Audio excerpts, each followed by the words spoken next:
जय Hind all of you, this is Yogendra.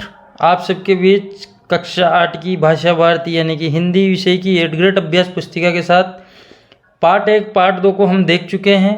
आज हम देखेंगे पार्ट 3 व पार्ट 4 के सॉल्यूशन। चलते हैं सीधे पार्ट 3 पर। यदि आप में से कोई चैनल पर नए हैं या अभी तक चैनल को सब्सक्राइब नहीं किया, सबसे पहले हम चैनल को सब्सक्राइब करें ताकि हर नए वीडियो का नोटिफिकेशन आपको मिलता रहे। 3 जिसका नाम है हमारा मध्य प्रदेश की संगीत विरासत। क्वेश्चन फर्स्ट है, लेखक ने किसे संजीवनी कहा है? तो संगीत को लेखक ने संजीवनी कहा है। प्रतिदिन शब्द में कौन सा समास है? अवयवी भाव समास। भारत रत्न लता मंगेशकर को स्वर कोकिला क्यों कहा जाता है? इसलिए कहा जाता है क्योंकि वे सुरीली गायिका थी। संगीत का सामाजिक महत्व कब बढ़ता है? जब वह जन साधारण को प्रभावित करने लगता है तो संगीत का सामाजिक महत्व बढ़ता है।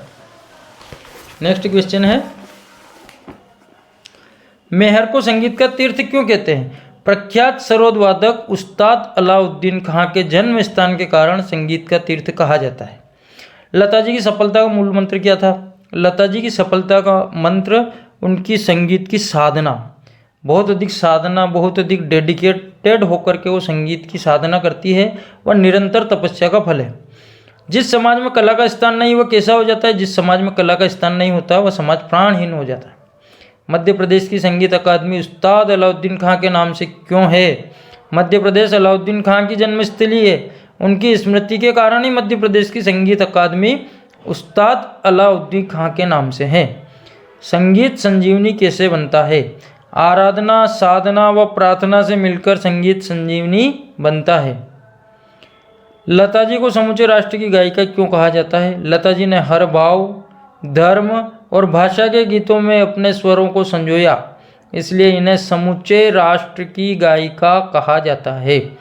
देश कब धन्य हो जाता है?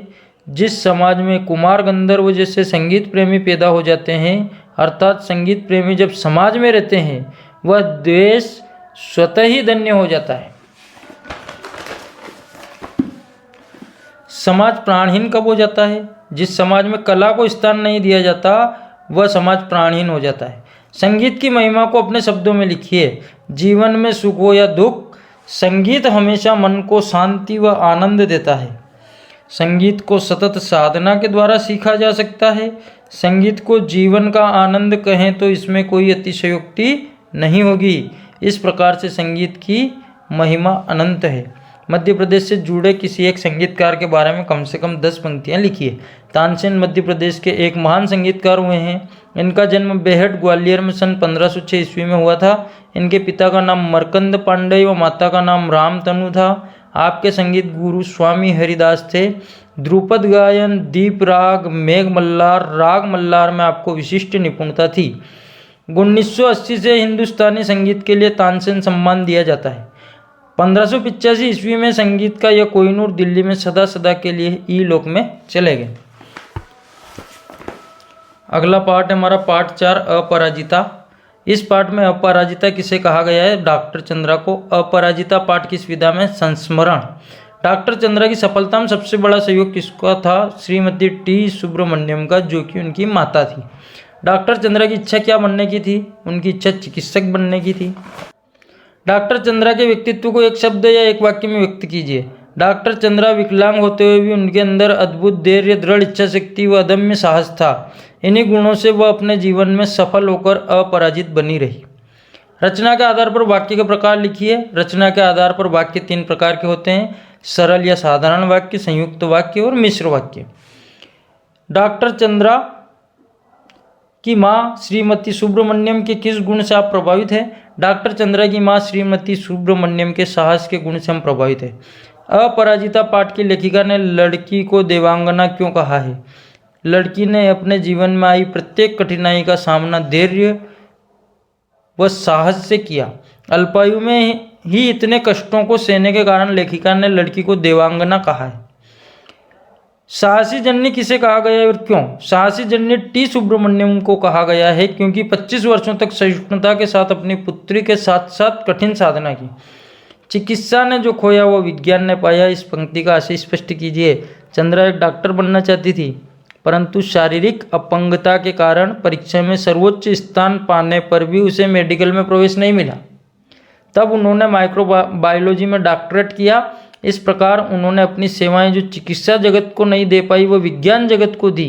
और फिर उन्होंने कहा कि चिकित्सा ने जो खोया, यानी वो डॉक्टर नहीं बन पाई तो वो विज्ञान यानी कि शोध कार्य में वो चली गई तो वो विज्ञान ने पाया।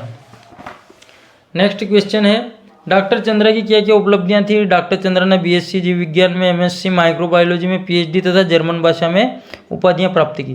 डॉक्टर चंद्रा की माँ श्रीमती सुब्रमण्यम कैसी माँ थी, उनके व्यक्तित्व के बारे में अपने शब्दों में विस्तार से लिखिए। डॉक्टर चंद्रा की माँ श्रीमती सुब्रमण्यम बहुत ही साहसी माँ थी। अपने साहस के कारण ही वह डॉक्टर चंद्रा को उनके मुकाम तक पहुंचा पाई। जब चंद्रा 5 वर्ष की थी तो उसकी माँ स्वयं उसका स्कूल बनी। फिर आगे की पढ़ाई के लिए उन्होंने विद्यालय के द्वार पर धरना देकर वहां दाखिला दिलवाया और पूरी कक्षा में वो अपनी अपंग पुत्री की कुर्सी के पीछे ढाल बनकर खड़ी रही और अपनी बेटी के सारे सपनों को पूरा किया। डॉक्टर चंद्रा सामान्य जनों से किस प्रकार भिन्न थी। डॉक्टर चंद्रा एक अपंग लड़की थी, परंतु अपने लक्ष्य के बीच में कभी भी उसकी अपंगता को आड़े नहीं आने दिया। वह बहुत ही उत्साहित, धैर्य व साहसी लड़की थी। वह बहुत ही विलक्षण प्रतिभा लिए हुए थी। इस प्रकार डॉक्टर चंद्रा अपंग होते हुए भी अन्य लोगों से भिन्न थी।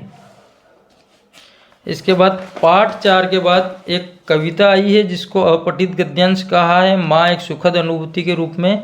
और इस कविता के बाद कुछ प्रश्न आए हैं, उन प्रश्नों को हम देख लेते हैं। माँ बच्चों के लिए कब आड़े आ जाती है, तो दुख दर्द में। कविता के अनुसार किसके बिना सब कुछ सुना है, माँ के बिना। कविता में सर्वश्रेष्ठ प्रेम किसका माना गया, माता का। माँ ही घर की तुलसी पंक्ति का भाव है। माँ सम्मानी व पूजनीय है। दुनिया में किसके प्यार की तुलना नहीं हो सकती, दुनिया में माँ के प्यार की तुलना नहीं हो सकती। किन्हीं 3 महान नारियों के नाम लिखिए जिन्होंने अपनी माँ का मान बढ़ाया। नारियों की जगह यहाँ नर आएगा क्योंकि इस कविता में राम, कृष्ण और महावीर ने अपनी माँ का मान बढ़ाया है, नाम बढ़ाया है, मान बढ़ाया है, नाम नहीं, मान बढ़ाया है। नेक्स्ट है, माँ के प्रति हमारा क्या कर्तव्य। माँ का साथ जीवन में कभी भी नहीं छोड़ना चाहिए। कभी तीर्थ माँ के चरणों में है, अतः श्रवण कुमार की तरह हमेशा माँ की सेवा करनी चाहिए।